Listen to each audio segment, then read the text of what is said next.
A semana passada foi marcada por gritaria, tapas e total falta de educação no Congresso Nacional, tudo por causa da possível abertura de processo que pede o impeachment da presidente Dilma Rousseff. Manobras daqui e dali e a população. Será que sabe mesmo o que isso significa para o país? Vamos acompanhar na reportagem de Alex Atanásio, que é o assunto de hoje do quadro Os Seus Direitos. Esta promete ser mais uma semana acirrada em Brasília. É que devemos ter um desfecho sobre o processo do pedido de impeachment da presidente Dilma Rousseff. Durante uma manobra do presidente da Câmara dos Deputados, Eduardo Cunha, na semana passada, numa votação secreta, foi eleita por 272 votos a 199, a chapa alternativa integrada por deputados de oposição e dissidentes da base governista para a comissão especial do processo de impeachment. A sessão que definiu os nomes dos deputados responsáveis por analisar o pedido de afastamento de Dilma foi marcada por tumultos no plenário e pode não valer. O processo está suspenso desde a semana passada pelo ministro do Supremo Tribunal Federal, Luiz Edson Fachin. O recurso deve ser julgado nesta quarta-feira pelo plenário do Supremo. Pelas ruas de Goiânia, as pessoas ainda se divergem sobre a possível saída da presidente.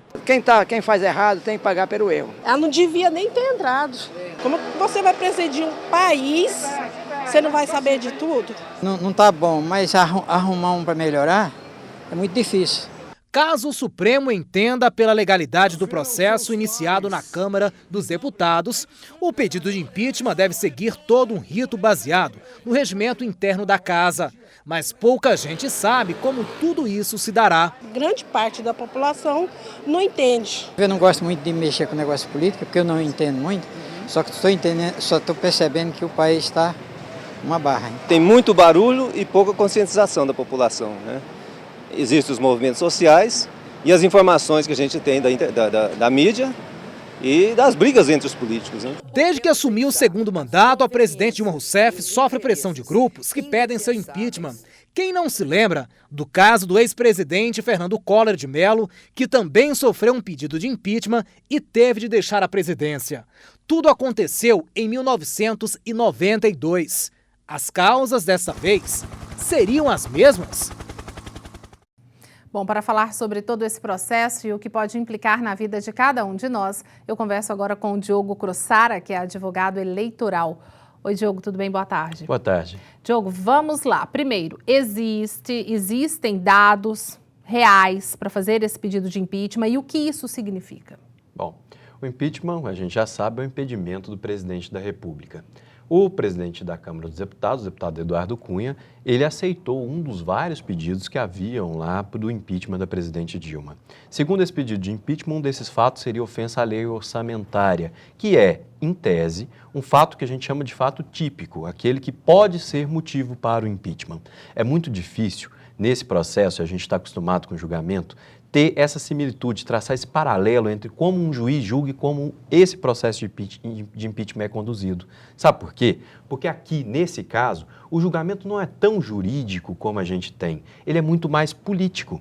Porque essa convicção, essa prova, tem prova, não tem prova, não cabe ao judiciário decidir, a um juiz imparcial, mas sim aos deputados, para instaurar, e depois aos senadores para julgar esse processo. O que a gente viu em relação ao Collor, só fazendo uma lembrança aí, qual a diferença desses dois processos agora? Não tem grande diferença entre o processo de impeachment do presidente Fernando Collor com o atual. O rito é o mesmo. E esse rito nós temos desde 1950 no Brasil. Mas em relação às provas, por exemplo, tem gente que fala, não, que o do Collor havia uma prova física e ali certa. Com relação a provas, talvez seja a grande diferença. Até porque lá era uma acusação de corrupção, de benefício pessoal com uma Elba, vamos lembrar daquela história da Elba, em troca de uma vantagem no governo. Aqui não.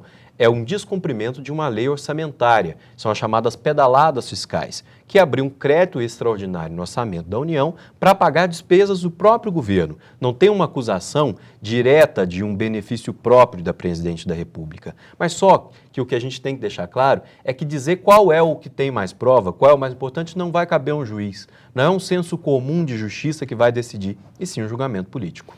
Se isso tudo está previsto para essa semana, né? Se realmente for aberto esse processo, e a gente sabe que a gente já está aí às vésperas do Natal e com um recesso chegando, né? O que vai acontecer? O que pode acontecer se esse processo for realmente aceito e for aberto agora, antes do período de recesso? Bom, a gente sabe que essa semana é decisiva para esse processo de impeachment. Na quarta-feira, o Supremo vai definir como vai ser o rito disso. E não se trata de uma ingerência nova, o Supremo definiu o rito do impeachment lá no Collor, que a gente está falando, também aconteceu isso, o Supremo se reuniu e definiu como ia ser esse procedimento. A partir daí, a Câmara vai pegar aquela comissão que já está instalada, que a gente viu bate-boca como foi a decisão, e vai começar o processo na Câmara dos Deputados. Ele começa com a notificação da Presidente da República para poder se defender, ela vai ter 10 sessões, o prazo de 10 sessões para apresentar a sua defesa. Logo depois, em 5 sessões, é um prazo curioso, mas é o prazo do calendário de sessões da Câmara dos Deputados, essa comissão vai fazer um relatório que deve ser levado ao plenário da Câmara dos Deputados.